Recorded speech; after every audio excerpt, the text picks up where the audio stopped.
Hello hello आदरणीय व्यासपीठ आणि माझ्या इथे उपस्थित बंधू आणि भगिनींनो, माझं नाव वैदेही सावंत आणि मी माळवाशी देवरुख मध्ये राहते. मी यशोदा नावाची शासनाची संस्था आहे, त्याच्या माध्यमातून आपल्या जिल्ह्यातले गट विकास अधिकारी, पंचायत समिती सदस्य, जिल्हा परिषद सदस्य, सरपंच, ग्रामसेवक, बचत गटातल्या सचिव आणि अध्यक्ष आणि महिला यांना प्रशिक्षण देते शासनाकडून. त्याचबरोबर आता आपण सब बोलू नका, जरा महिलांचं लक्ष आहे इकडे, सगळ्यांचं लक्ष आहे ना. त्याचबरोबर चक्रवेदी सोशल फाउंडेशन नावाची आमची संस्था आहे, त्या माध्यमातून आम्ही महिला आणि बालकांच्या प्रश्नांवर काम करतो आणि पर्यावरण संरक्षणासाठी काम करतो. स्टेजच्या मागे जरा जास्त बोलू नका, हळूहळू बोला. आम्ही 6 फेब्रुवारी 2022 ला देवरुख मध्ये पंचायत समितीत विधवा महिलांचं हळदी कुंकू घेतलं होतं. 6 फेब्रुवारी 2022 आणि त्याच्यानंतर महिनाभरानंतर शासनाचा GR आला आणि प्रत्येक ग्रामपंचायतीने तो ठराव करावा असं त्या GR मध्ये लिहिलेलं होतं. आणि मग तिथून पुढे सगळ्यांनी ते ग्रामपंचायत मध्ये ठराव करायचाच असतो. तुमच्या ग्रामपंचायत मध्ये झाला असेल आणि तो ठराव झाल्यानंतर प्रत्येक ठिकाणी त्याची मानसिकता होण्यासाठीचे उपक्रम घ्यायचे असतात. आता आमचं 4थं वर्ष होतं. 2 तारखेला आम्ही रथसप्तमीच्या आधी 2 दिवस कार्यक्रम घेतला देवरुख मध्ये. आणि ग्रामीण वार्ता नावाचं एक चॅनल आहे, म्हणजे त्याच्यामध्ये बातम्या येतात. तर त्या बातम्या मी वाचत असताना मला ही बातमी वाचायला मिळाली की गावामध्ये सुद्धा विधवा अनिष्ट प्रथा बंद करण्यासाठी चांगला उपक्रम घेतलेला आहे, असं मी ग्रामीण वार्ताच्या पत्रकारच्या त्या बातम्या वाचत असताना न्यूज चॅनल मध्ये ते वाचलं. आणि मग मी ग्रामीण वार्ताचे समीर शिगवण सर आहेत, त्यांना फोन केला की मला या सरांचा नंबर मिळेल का. तर ते म्हणाले का. तर म्हटलं आमच्या 2 तारखेला कार्यक्रम आहे, तर एवढं छान काम करणाऱ्या व्यक्तींना आम्हाला त्या कार्यक्रमामध्ये बोलवून सत्कार करायचा. त्यांनी मला फोन नंबर दिला. मग मी कोटकर सरांना फोन केला आणि त्यांना म्हटलं की असं आमची इच्छा आहे की ज्या लोकांनी आपल्या वाडीमध्ये, आपल्या गावामध्ये एवढा छान कार्यक्रम विधवा महिलांचा विचार करून केला, तर आम्ही आपला छोटासा आम्हाला त्यांना सत्कार करायचा आहे. तर त्यांनीही ते स्वीकारलं आणि तुमच्या इकडून 4-5 ग्रामस्थ इथे आले आणि काटकर सरांनी पण कोटकर सरांनी पण फार चांगलं मार्गदर्शन आमच्या महिलांना केलं आणि त्यांच्या अनुभवातलं जे काही त्यांना समजलं होतं ते त्यांनी सांगितलं आणि एकदम वातावरण खूप छान झालं. आम्हाला पण खूप छान वाटलं की चला आपल्याच विचारांचे कोणतरी आपल्याला चांगले भेटलेले आहे. आणि त्यावेळेला मुकुंद करंबळे सरांनी एक गाणं गायलं, ते त्यांनी स्वतः लिहिलेलं होतं, विधवा महिलांवरती लिहिलेलं होतं. ते गाणं त्यांनी इतकं छान गायलं, त्यावेळेला आमच्या सगळ्या महिला रडत होत्या, त्यांच्या डोळ्यात पाणी आलं. इतकं ते छान गाणं होतं, म्हणजे त्यामध्ये विधवा महिलांचं दुःख त्यांनी मांडलेलं आहे. आणि ते गाणं आम्ही आता आमच्या एका YouTube चॅनलला पण टाकलेलं आहे. बऱ्याच महिलांनी मला फोन करून नंतर विचारलं की ते गाणं आम्हाला मिळेल का. एवढं त्यांना ते लक्षात ठेवून मुद्दाम तेवढ्यासाठी त्यांनी मला फोन केला. म्हणून मला मुकुंद करंबळे सरांच्या गाण्यासाठी आणि कोटकर सरांनी आणि त्यांच्याबरोबर जे लोक आलेले होते त्यांच्यासाठी एकदा तुम्ही जोरदार टाळ्या वाजवाव्या असं मला वाटतं. आणि तुमच्या वाडीची ही जी परंपरा आहे की तुमच्याकडे असे काही लोक आहेत की जी वाडीमध्ये वेगळा विचार करणारी आहेत, शिकलेली आहेत, सुशिक्षित आहेत, म्हणजे तेच परंपरा ज्या अनिष्ट प्रथा आहेत त्यातनं तुम्हाला बाहेर काढण्यासाठी थोडा प्रयत्न करताय. तर खरंच तुम्ही भाग्यवान आहात की तुमच्या वाडीमध्ये इतकी चांगली माणसं तुम्ही सगळेच म्हणजे एकत्र बसून जेव्हा विचार वाढी अजून पुढे पुढे जाईल. कारण तुम्ही सगळे मिळून त्यावरती विचार करता, चर्चा करता आणि मग काही एक छान निर्णय घेता. ही फार चांगली गोष्ट आहे. नाहीतर हल्ली 4 लोक आल्यानंतर लगेच त्याचे 2 तुकडे होतात. असं आपल्याला आता एकत्र काही यायला लागले की त्याचे 2 भाग झाले, म्हणजे भांडणं होतात. पण वाद झाले तरी सुद्धा तुम्ही एकत्र राहून चांगले निर्णय घेता आणि पुढे पुढे जाण्याचे चांगले निर्णय तुमच्या वाडीमध्ये होतात. ही फार चांगली गोष्ट आहे. आता तुमच्या महिलांबरोबर इतकं चांगलं इथं काम झालंय. मला वाटतं 8 मार्चला पण झाला ना इथे कार्यक्रम, 8 मार्चला पण झाला. म्हणजे इथे निमित्त लागतं फक्त या लोकांना, असं मला वाटतं की प्रबोधनाचं. महिलांना, लोकांना प्रबोधन झाली पाहिजे आणि प्रबोधनातूनच माणसं घडतात आणि प्रबोधन हे झालेच पाहिजे. प्रबोधनातूनच माणसं घडत असतात आणि माणसं घडवण्यासाठी जी या वाडीतल्या सगळ्यांची तळमळ बघून मला असं वाटलं की मी म्हटलं रात्रीचा कार्यक्रम का तुम्ही घेत असाल. म्हणजे मी तर पहिल्यांदाच असं बघितलं की मी व्याख्यानाला बरेच ठिकाणी जाते. मी यशोदाची स्टेट मास्टर ट्रेनर आहे आणि मी म्हटलं रात्रीचं मी असं कधी ऐकलं नाही की कार्यक्रम असतो. मग त्याच्यामध्ये मला मुकुंद करंबळी सर म्हणाले की नमन आहे आणि नमन आहे म्हणून आम्ही त्यावेळेला प्रबोधनाचा कार्यक्रम घेतो. तर मला ते अजूनच आवडलं.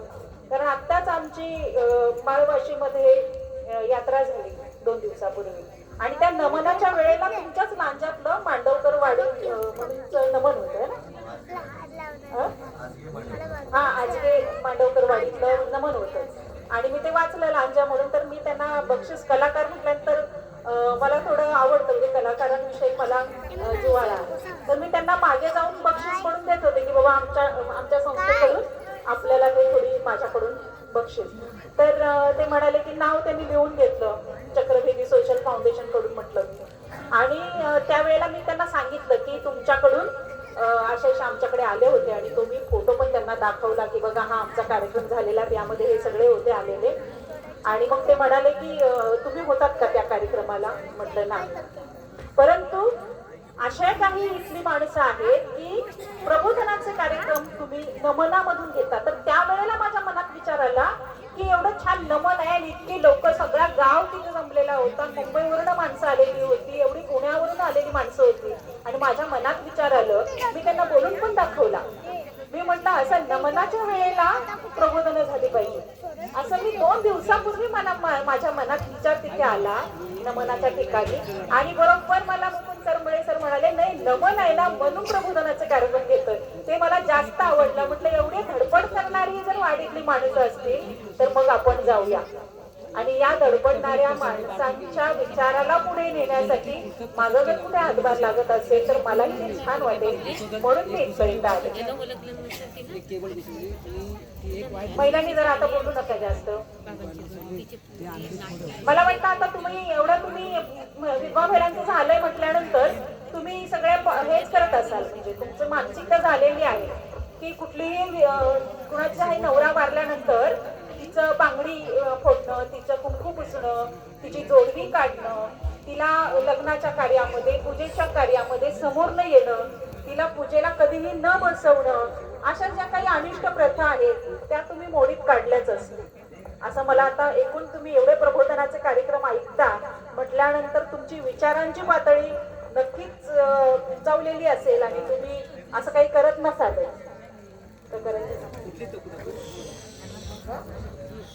पण तरी सुद्धा काही जुन्या महिला असतात ना, म्हणजे वृद्ध महिला, त्या म्हणतात माय बाई बोलू नका जरा मागे.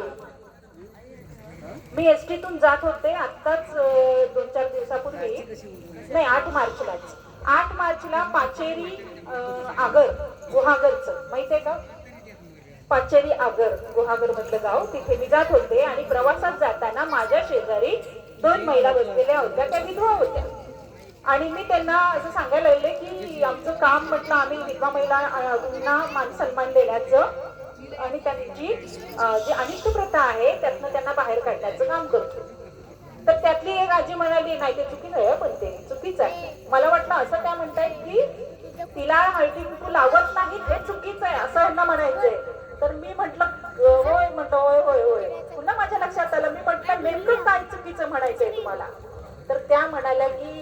विधवा आहे ना ती, मग तिने हळदी कुंकू लावायचं नसतं. मी बाई कधी जात नाही, मी कधीच हळदी कुंकाच्या कार्यक्रमाला जात नाही असं त्या मला म्हणत होत्या.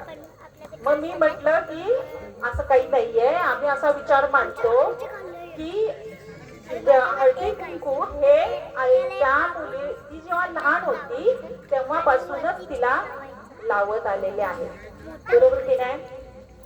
हळदी कुंकू बाईला त्या मुलीला कधी लावलं? फक्त लग्नातच लावलं का? कुमारी पूजन होतं की नाही? आपण बोलवतो की नाही? कुवार मुली बोलवतो की नाही पूजेला?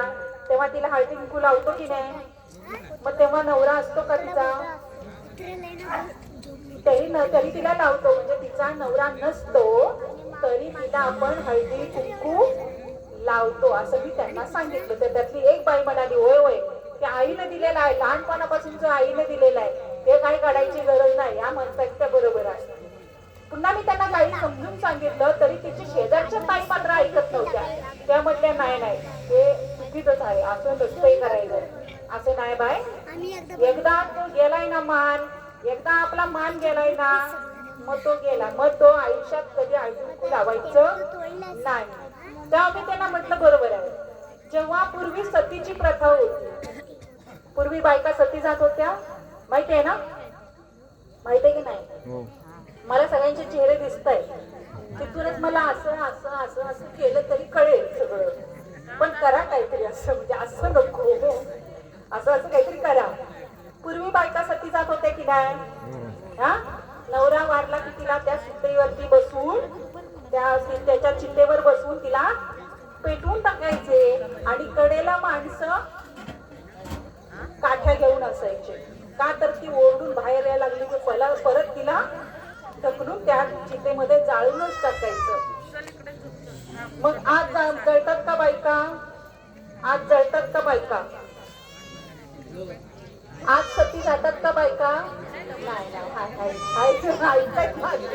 माझंच ऐकताय ना? हा, आज जागताय की नाही? मग त्या आजींना मी म्हटलं की तेव्हा सुद्धा असं कोणतरी सांगत असते की सती काही जायची गरज नाहीये बाईला, तिची 2 लहान मुलं आहेत की नाही, मग त्यांचा कोण सांभाळ करणार? तर सती प्रथा ही वाईट आहे आणि सती काही जाण्याची गरज नाही. तेव्हा तुमच्यासाठी माणसं अशी म्हणत असतील, नाही नाही सतीही केलंच पाहिजे. जसं मी तुम्हाला आता सांगते त्याची काही गरज नाही, हळदी कुंकू काढण्याची काही गरज नाही. ती लहानपणापासून ती लावत आलेली आहे, त्याचा आणि नवऱ्याचा काही संबंध नाही. असं जेव्हा मी तुम्हाला सांगते तेव्हा तुम्ही म्हणताय नाही नाही मान गेलं तर गेला. म्हटलं तसं त्या वेळेला सती नाही गेलं पाहिजे. म्हटलं नाही नाही सती असं म्हणणाऱ्या बायका होत्या, पण तरी सुद्धा प्रथा बंद झाली की नाही? आज कोण जातं का सती जातं का? कोणीही जात नाही. पूर्वी नवरा वारल्यानंतर टक्कल करायचे, केस काढून टाकायचे त्या बाईचे. झाशीच्या राणीची गोष्ट माहितीये का? लहान मुली आहेत ना, गोष्ट सांगणारा झाशीच्या राणीची. झाशीच्या राणीचा जेव्हा नवरा वारला तेव्हा सासू म्हणाली की झालं ते फार वाईट झालेलं आहे, परंतु न्हाव्याला बोलवून केस काढावी लागतील, केशवपण करावं लागेल. त्यावेळेला झाशीच्या राणी म्हणाल्या काही गरज नाही. त्या खूप दुःखात होत्या, पण तरी सुद्धा त्या म्हणाल्या की न्हावी बोलवण्याची गरज नाही. आणि त्या उठल्या आणि त्यांचे लांब केस होते, त्याचा त्यांनी आंबाडा बांधला आणि तशाच उठून निघाल्या. तेव्हा सासू म्हणाली की असलं काही दृश्य बघण्यापेक्षा मी तीर्थयात्रेला गेलेलं बरं. त्यावर झाशीच्या राणी म्हणाल्या तुम्हाला तेच चांगलं आहे. त्यांनी तिकडून शिपायांना बोलवलं, सैनिकांना, त्यांचं सगळे सामान बांधा म्हणाले आणि ह्यांना काय करू दे? तीर्थयात्रेला जाऊ दे. कारण त्यांना त्यांच्यासाठी आपली झाशी महत्वाची होती. झाशीला स्वतंत्र करणं, इंग्रजांच्या तावडीतून तिला सोडवणं आणि ते त्यांना जास्त महत्वाचं असल्यामुळं तिथंच त्यांनी त्या प्रथा मोडलेल्या आहेत.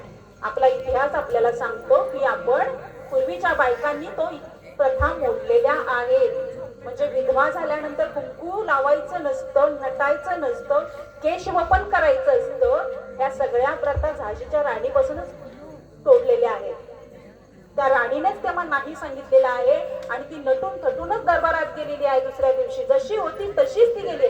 तिला तिच्या स्वतःमध्ये काही बदल केला नाही आणि लोक तिला मग दरबारात गेल्यानंतर सगळे कुजबुजायला लागले. बापरे, हे काय, अशी आली अशी आली. पण तरी सुद्धा त्यांनी त्याच्याकडे लक्ष दिलं नाही.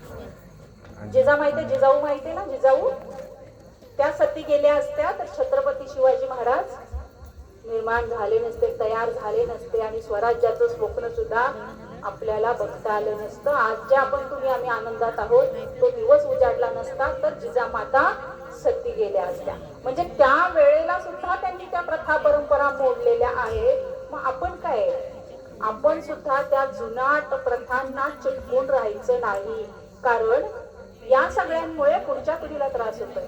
जर तुम्ही आज बदलला नाही, तुम्ही आज त्याच्यावर बोलला नाही तर पुढची पिढी सुद्धा, पुढच्या मुली सुद्धा तशाच भरडल्या जातील आणि त्याच दुःखात परत त्या राहतील. आणि त्यांना, आपल्या पुढच्या मुलींना दुःखात बघायचं नसेल तर आज आपल्या आयांना बदललं पाहिजे. समजतंय ना? आता इथून पुढे जर कुठली बाईचं जर काही काढून, आता तुमच्या इथे एवढे सगळे चांगले माणसं आहेत तर इथं तसं मला वाटतच नाही काही होईल. एवढं तुम्ही काम करताय त्यांच्यावरती म्हटल्यानंतर इथं काही असं होणार नाही की नवरा मारल्यानंतर तुझं कुंकू पुसायचं वगैरे. मला तर वाटतं की या वाडीत तर नक्कीच होणार नाही. पण जर कुठे तुम्ही बाहेर गेलात आणि तिथं काही होत असेल तर तिथं मात्र बोला, त्याला विरोध करा, असं नाहीये. आणि आता शासनाचा GR आलेला आहे, जो कुणी करेल त्याच्यावर कारवाई होईल. त्यामुळे तिच्यावरती अन्याय करायला कुणी पुढे जाऊन धजावायचं नाही. तिचं न कुंकू पुसायला जायचंय ना तिच्या बांगड्या फोडायला जायचंय. सगळ्यांना समजलंय ना? विचार कळला ना? ऑलरेडी तुमच्या इकडे खूप विचार मांडलेले आहेत असे. आता मी दुसरा विचार तुम्हाला मांडणार आहे. तुमची वाडी नव्या विचारांना स्वीकारणारी, पुरोगामी विचारसरणीची, विकासाच्या दिशेने पुढे पुढे पावलं टाकणारी आहे. म्हणून मी तुम्हाला एक दुसरा विचार मांडते. सगळे ऐकताय का? सगळ्यांचं लक्ष आहे? पाचेरी गावामध्ये मी आता गेले होते.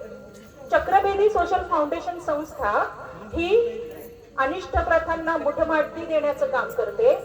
त्याचबरोबर शिव्यामुक्त समाज अभियान राबवते. कुठलं अभियान? सगळ्यांनी ऐकलं? कुणी कुणी काय काय ऐकलं? मुलांनी जरा इकडे लक्ष द्या, लहान मुलांनी इकडे लक्ष द्या. मी काय म्हटलं? शिव्यामुक्त समाज अभियान. ज्या समाजात आम्ही राहतो त्या समाजातल्या कोणीच शिव्या द्यायच्या नाही, असं चक्रभेदी सोशल फाउंडेशनचा उपक्रम आहे. त्याचबरोबर मुलांनी मोबाईल मधून बाहेर पडावं, खेळाकडे वळावं म्हणून आम्ही जीवन कौशल्य कार्यशाळा राबवतो. शेअरिंग आणि केअरिंग असे काही आमचे नाविन्य उपक्रम आहेत. खूप बोलतायत, कोण कोण बोलतायत?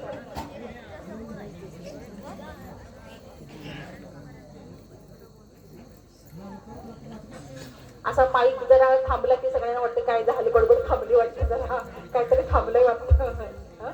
सगळ्यांचं लक्ष आहे? माझ्याकडे लक्ष आहे ना? आता माझ्याकडे लक्ष नसेल तर माझं तुमच्याकडे लक्ष आहे. आत्ता गुहागर मध्ये, पाचेरी आगर मध्ये 8 मार्चला कार्यक्रम झाला आणि 8 मार्चला महिला सभा घ्यायच्या होत्या. तुमच्याकडे झाल्या का महिला सभा? हा, काय केलं महिला सभेमध्ये? काय घेतले निर्णय? निर्णय काय घेतले? ठराव घेतले, लिहून ठराव झाले का? हे इम्पॉर्टंट आहे. कोण होतं ग्रामसेवक?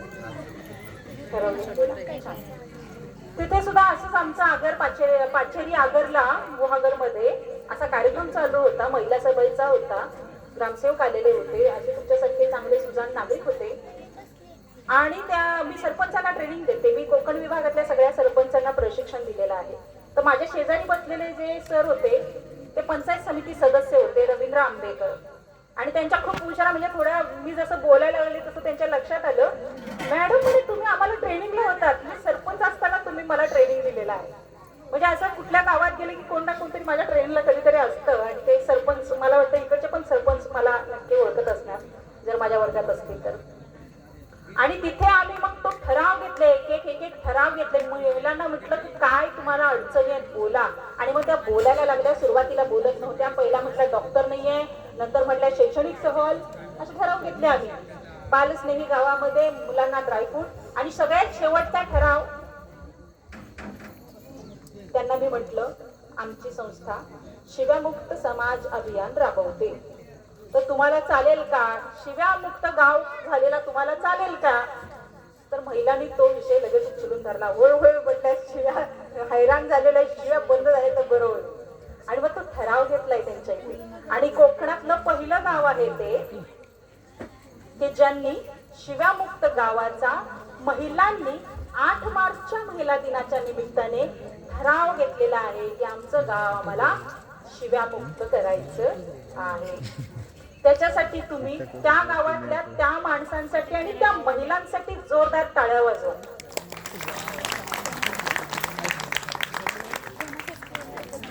गावात काय घेतलाय ठराव?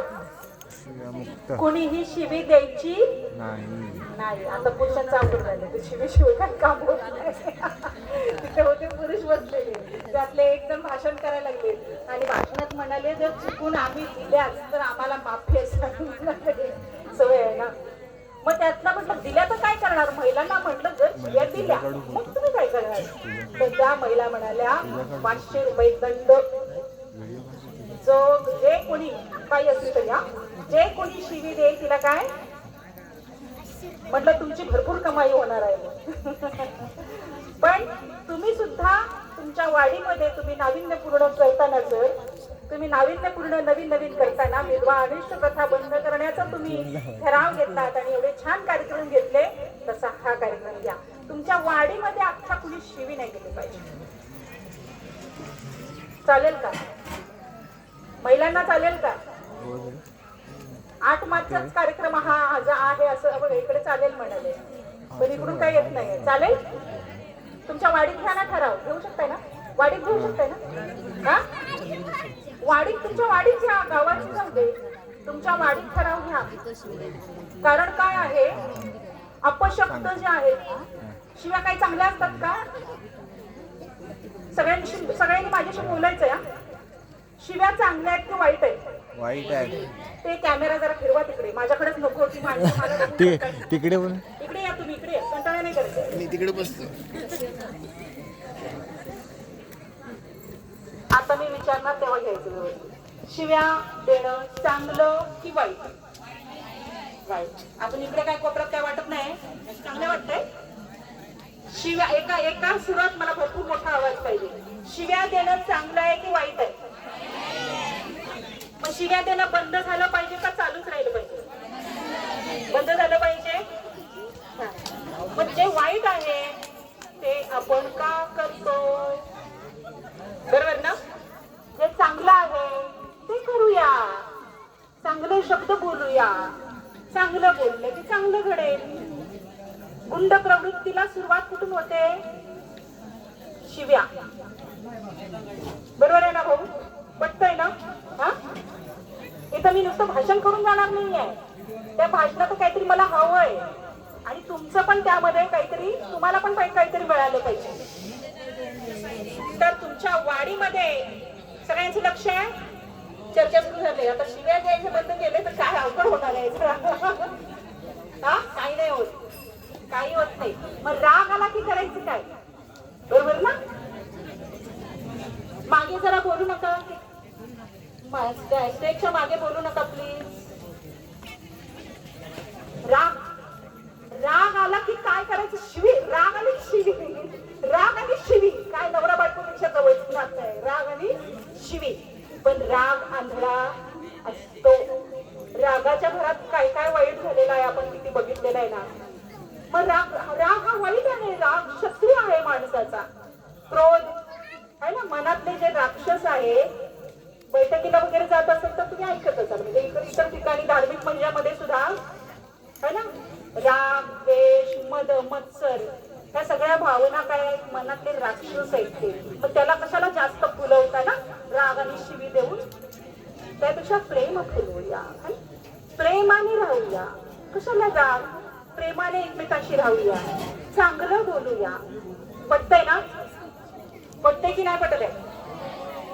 तर आज तुमच्या इकडे हा ठराव घेतील सगळे, घेतील ना, घ्याल ना? हा, कोण नाही घेत?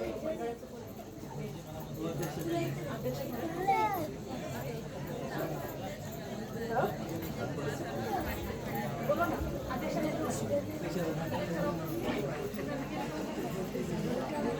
सगळ्यांना मान्य आहे ना?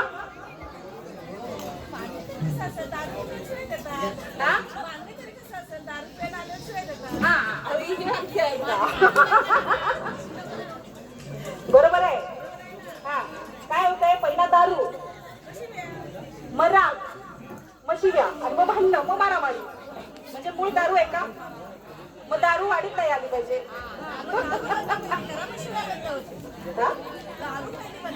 ओके, हे बोलतायत ना, हे इम्पॉर्टंट आहे ना? असं आहे का? असं होत आहे का? तुम्हाला एक सांगते, महाड मधलं एक गाव आहे, चोचिंदे. चोचिंदे गाव आहे महाड मधलं. त्या गावामध्ये मला तंटामुक्त गाव पुरस्कार मिळालेला होता. त्या गावाला सगळ्यांची लक्ष आहे, तुम्ही ऐकत असला तर मी बोलणार, नाही तर मी थांबणार.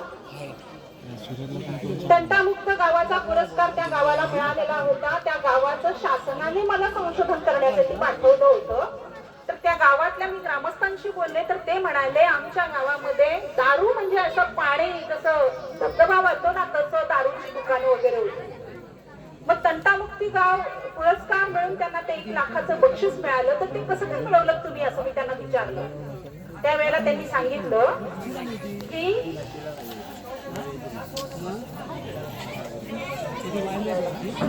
मला, मी काय बोलतो मलाच कळत नाही, इकडे जायचंय काय, मी काय बोलतो मलाच कळत नाही, माझं लक्ष मागे काय झालं. तर त्या लोकांनी मला सांगितलं की पहिला आम्ही दारूची दुकानं बंद केली. बर, जे दारूची दुकानं आहेत त्यांना पर्याय म्हणून किराणाची दुकानं दिली, म्हणजे त्यांचं पण उपाशी राहू. पण त्यांनी ते केलं सगळं. त्यामुळे आता गावात दारू कोण पीत नाही, आणि म्हणून त्यांना भांडणं थांबली. तुम्ही म्हणताय ते अगदी बरोबर आहे, म्हणून भांडणं थांबली, म्हणून तंटामुक्तीचा पुरस्कार त्यांना 1 लाखाचा मिळाला. हे तुमचं बरोबर आहे, अगदी तुम्ही सुचवलं.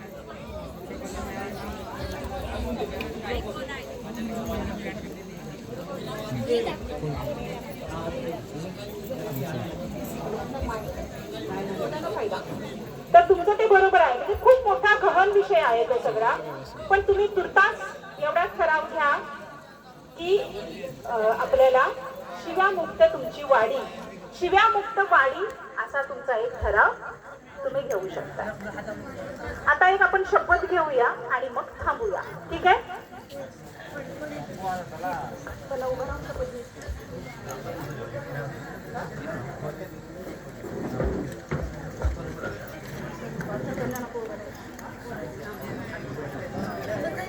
हॅलो, मी त्या जणांना ते व्हिडिओ काढतो त्याच्यामध्ये. हां बस, ठीक आहे. माझ्या मागून तुम्ही म्हणा. हा, माझ्या मागून तुम्ही म्हणा. आम्ही सर्व आज 16 मार्च 2025 रोजी गव्हाणे करंबळेवाडी कोंडवी येथे सत्यनारायण पूजेच्या निमित्ताने शपथ घेतो की आतापासून आम्ही विधवा अनिष्ट प्रथा समूळ नष्ट करत आहोत.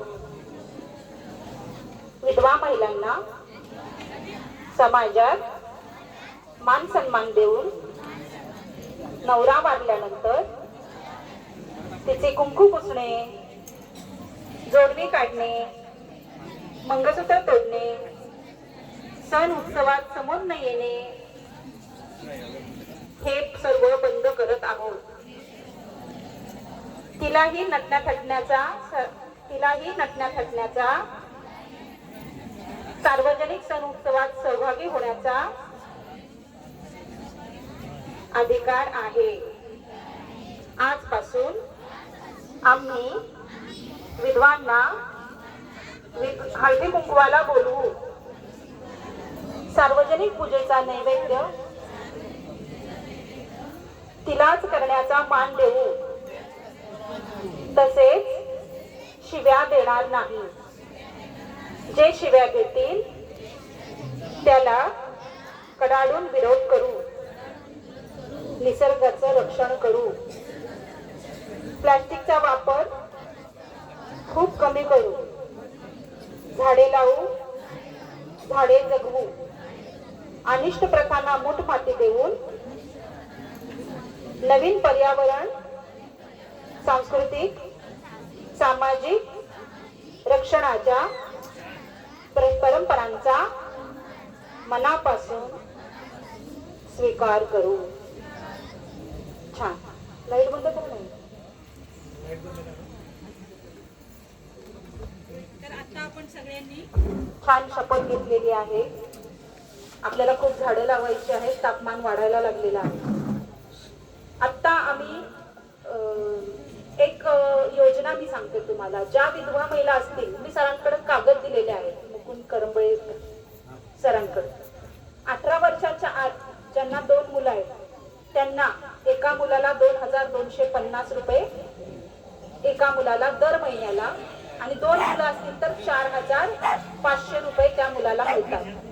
त्या मुलाला जर दोन्हीपैकी आई, सगळ्यांचं लक्ष आहे ना, आई किंवा वडील यापैकी एक जण नसेल, म्हणजे आई नसेल पण बाबा आहे, तर त्या मुलांना सुद्धा 2250 रुपये एका मुलाला मिळतात. दोघेही नसतील तरीही त्या मुलाला 2250 रुपये मिळतात. ज्यांना उद्योग व्यवसाय करायचा असेल आणि इथून म्हणजे जे स्थलांतर होतंय ते आपल्याला थांबवलं पाहिजे, त्याच्यासाठीचे सुद्धा आमच्याकडे योजना आहेत. आता आम्ही सगळेजण, म्हणजे तुम्ही सगळ्यांनी मिळून, तापमानाचा सगळ्यांना त्रास होतो ना, तापमान वाढलंय त्याचा सगळ्यांना त्रास होतो, तर सगळ्यांनी मिळून आपल्याला ते वातावरण बदलण्यासाठी काहीतरी केलं पाहिजे, झाडं लावली पाहिजे. चक्रबेदी सोशल फाउंडेशन संस्था हे काम करते, पर्यावरणाचं रक्षण, त्याबरोबर विधवा महिलांना रोजगार. आता आम्ही एक 30 स्टॉल आहे, म्हणजे असं स्टेनलेस स्टीलचं एक गाडी आहे, त्याच्याबरोबर आम्ही 2 पितळेची भांडी, एक स्टीलचा टोप एवढा मोठा पितळेचा टोप, थर्मास, आणि त्याच्याबरोबरचे कप, गाळण, सांडशी, अशा जवळजवळ 1 लाखाच्या वस्तू विधवा आणि एकल महिलांना रोजगाराची संधी म्हणून देत आहोत. तर तुमच्या ओळखीचं कोणीही, आपण महाराष्ट्रभर कुठेही आपलं चाललेलं आहे, आणि त्या बदल्यात आम्ही त्या महिलांकडनं काहीही घेत नाहीये. थोडासा फक्त स्टॅम्प पेपर करार आम्ही त्यांच्याबरोबर ऍग्रीमेंट करणार आहे, त्याचाच फक्त खर्च आहे. बाकी 1 लाखाच्या वस्तू आम्ही तिला रोजगारासाठी प्रोत्साहन म्हणून, एक संस्था आहे ती आम्हाला CSR फंड देते वस्तू रूपानं, तर त्यांच्यापर्यंत आम्ही पोहोचवतो. जर तुमच्याकडे अशा महिला असतील तर त्यांना आमच्याशी संपर्क साधायला सांगा. आम्ही मुरबाडमध्ये आता एक मुरबाड आणि दिव्यामध्ये सुरू करतोय. रत्नागिरी, लांजामध्ये अमृता तांडेल मॅडम, तुमचं जे एसटी स्टँड आहे लांजाचं, तिथं त्यांनी लोकेशन बघितलेलं आहे, तर तिथं थोड्या दिवसामध्ये त्यांचं टी स्टॉल सुरू होईल. तुमच्याकडे जर लोकेशन असेल आणि कष्ट आणि करणारी प्रामाणिक महिला असेल तर आपण तुम्हाला सुद्धा देऊ. माझ्याशी संपर्क साधा. मुकुंद करंबळे सरांना जरी सांगितलं तरी सुद्धा चालेल. तुम्ही सगळ्यांनी एवढे छान ऐकून घेतलं. माझी तुम्हाला विनंती आहे की तुम्ही आमच्या संस्थेशी जोडले जा, आणि ऑलरेडी तुम्हाला देण्याची भावना आहे. तर आमच्या संस्थेला जर कोणाला वाटलं की आमचं काम चांगलं आहे आणि आम्हाला असं काम पुढे करायचं आहे, झाडे खूप लावायचे आहेत आणि याच्यासाठी सगळ्यांची मदतीची गरज आहे, तर तुम्ही सगळ्यांनी आमच्या संस्थेला थोडेफार तरी हेल्प करावी अशी मी तुम्हाला, म्हणजे कुठल्याही रूपाने, वस्तू रूपाने असेल, आर्थिक असेल, तुम्ही संस्थेला थोडीफार देणगी देऊन आम्हाला, आमच्या संस्थेला मदत करून आम्हाला पुढे जाण्यासाठी, आपल्याला जी झाडं लावायची आहेत, ज्या रोजगाराच्या संधी द्यायच्या आहेत, त्याच्यासाठी तुम्ही सगळ्यांनी मदत करावी अशी मी तुम्हाला विनंती करते.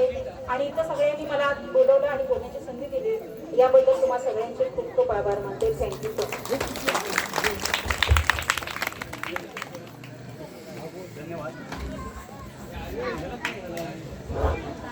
धन्यवाद सावंत मॅडम. आपण